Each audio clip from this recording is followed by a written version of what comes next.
Hello everybody and welcome back to another RuneScape fact video.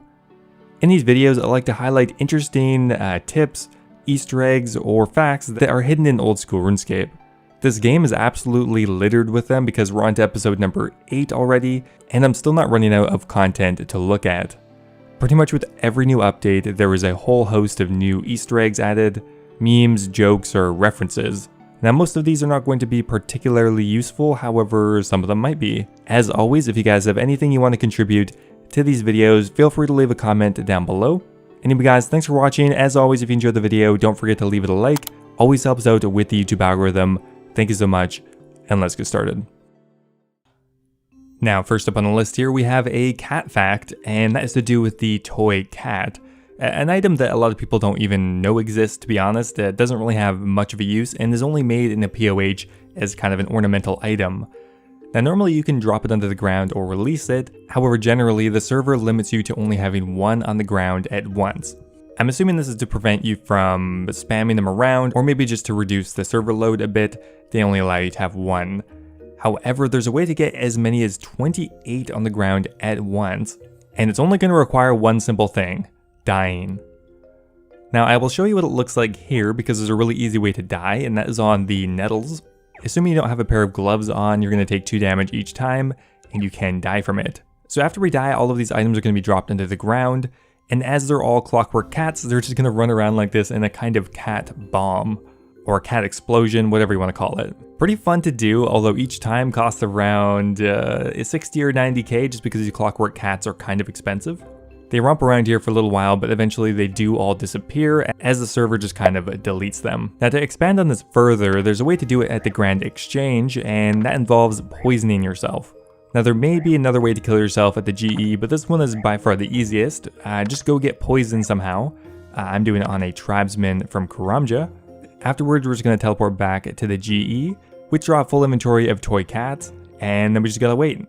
It's pretty fun, to be honest. You can just do a big cat explosion at the Grand Exchange and maybe confuse a few people. There we go, beautiful cats everywhere, as it should be. Now the next fact I want to talk about here has to do with the fire making skill. And before I learned about this, I thought fire making was useless, but actually fire making has a hidden technique that I have never heard about and never seen before. So this one is vastly different from regular fire making, and instead of burning logs, you're actually going to burn bones. Now this is a very strange method. Now if you buy Joger bones, you can actually light them on fire. It's so weird. You get 90 experience per Joger bone actually, which is pretty good, and not only that, you get a custom animation of some bones burning. Now this is definitely not worth it as far as fire making experience goes, but actually a pretty cool thing I've never heard of. Definitely the meta for obtaining burnt Joger bones, if a meta for such thing was necessary. Okay, and if that wasn't weird enough, not only can you burn Joger bones, you can also superheat them for magic experience and cooking experience. I'm pretty sure this is the only circumstance where you get cooking experience from the superheat spell. Man, I wish that was like fishing experience or something. That would be at least useful for my GE only account. Now coming up next here, there are a few interesting things in the emote section. One of them an Easter egg, and one is straight up an emote I just didn't know existed. That is a big reference. Now for the first one here, you need the flared trousers. God, these things are expensive. That damn Master Clue step really making these expensive. Now what the flared trousers do is they change the animation for the dance emote. Just for reference, here's the first one here. Guy's grooving pretty hard, you know, he's having a good time. But if you put the flared trousers on, all of a sudden you get a completely different animation. Just a small reference to Michael Jackson's Thriller. Now if you scroll down here further, I'm not sure when this was added, but there's a huge reference to Mod Ash, and that is the hypermobile drinker emote, which is literally just a Mod Ash emote with the weird arm thing and drinking from a red cup of tea. I don't know how I didn't know this existed, maybe I'm just dumb, but a pretty obvious reference that wasn't even really hidden. But if we're being honest here, Mod Ash definitely deserves having a reference this cool. Now the jar drops that you get from PVM bosses, such as the Jar of Dirt, Jar of Souls, whatnot, tend to involve a lot of Easter eggs. I'm not really sure why, it's just kind of the way it is. Now the Jar of Souls already has one Easter egg I've shown, and that is using it on the Ginger character in Lumbridge. However, there is an additional Easter egg that I didn't know about. Now if you use the Jar of Souls on the Soul Altar, you're going to get a custom NPC called the Sister Soul Jar. A pretty cool reference and a more elaborate Easter egg than in general. Actually having an NPC spawn and dance around, pretty cool. Now with one of my more recent videos, I talked a bit about the Dream spell, highlighting how it was not terribly useful in most circumstances, although I was somewhat proven wrong. Apparently it can be useful at the Nightmare. However, the spell itself actually has a pretty big Easter egg to it. Now for anyone who has seen Christopher Nolan's Inception, you'll probably get the reference. Now if you try to cast the Dream spell while you're already in a dream from Nightmare Zone, you'll get a custom message and it doesn't actually work. You cannot perform Inception here. Dreaming within this dream will inevitably activate your kick, i.e. death. A pretty fun little reference and adds in just more texture to the game, because yeah, I don't think there's actually a reason why they wouldn't allow Dream in here. Doesn't seem that useful. Now next up here, I want to talk about a lesser known perk of skill capes in Oldschool Runescape. Now if you have any skill cape in the game, the shop from which you buy it from will have a custom stock. For example here, if I buy out all of these steel arrow tips on a second account, even though this shop is empty, and for anyone who doesn't have 99 fletching, this shop will be empty.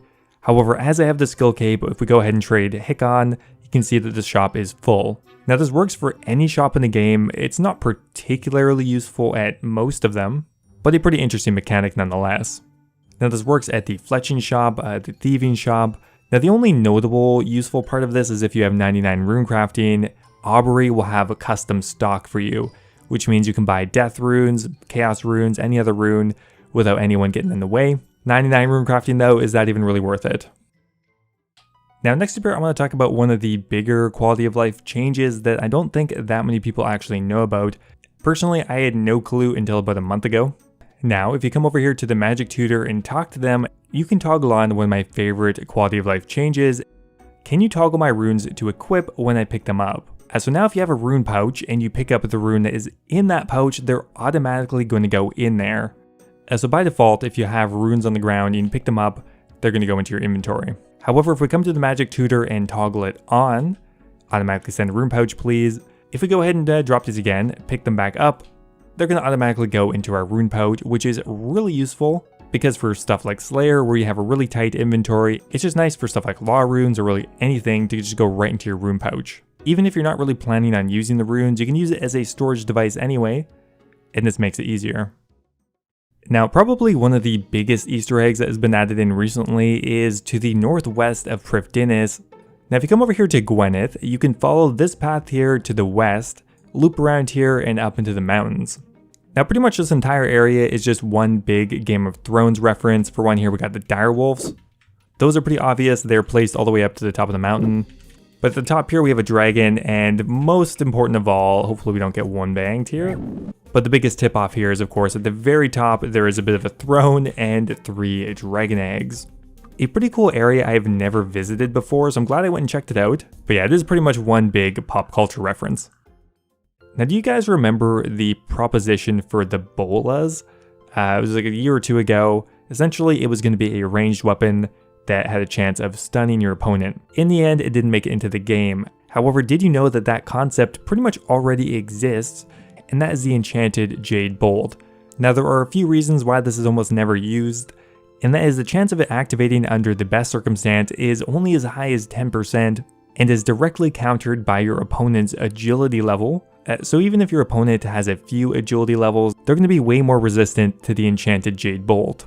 However, the effect is still really interesting. If you do manage to activate it, it triggers Earth's Fury, which knocks your opponent down to the ground for 5 seconds. Kind of a super budget alternative to Ice Barrage or the Dragon Spear, but obviously not nearly as good. Anyway guys, that is going to be it for today's video. I really hope you enjoyed it.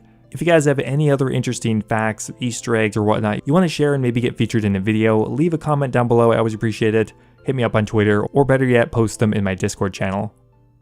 Now before I go here, I want to give a massive thank you to one of my newest subscribers, James Luft, who just subscribed at the Dragon tier of YouTube membership, joining Brad Sings, Tizdoc Bunny, Revolver Ocelot, and Kush Patel, all at the Dragon tier. That's amazing, guys. Thank you so much. And also a huge shout out to Luke Kaiser, Base Titch, Heathen, OSRS, and Double Talk for your continued support. If you guys are looking for an additional way to support the channel, becoming a YouTube member is an awesome way to do so. You can become immortalized in some of my videos, get access to my video release schedule, as well as get a custom role in my Discord channel. Thanks again, guys, and I'll see you next time.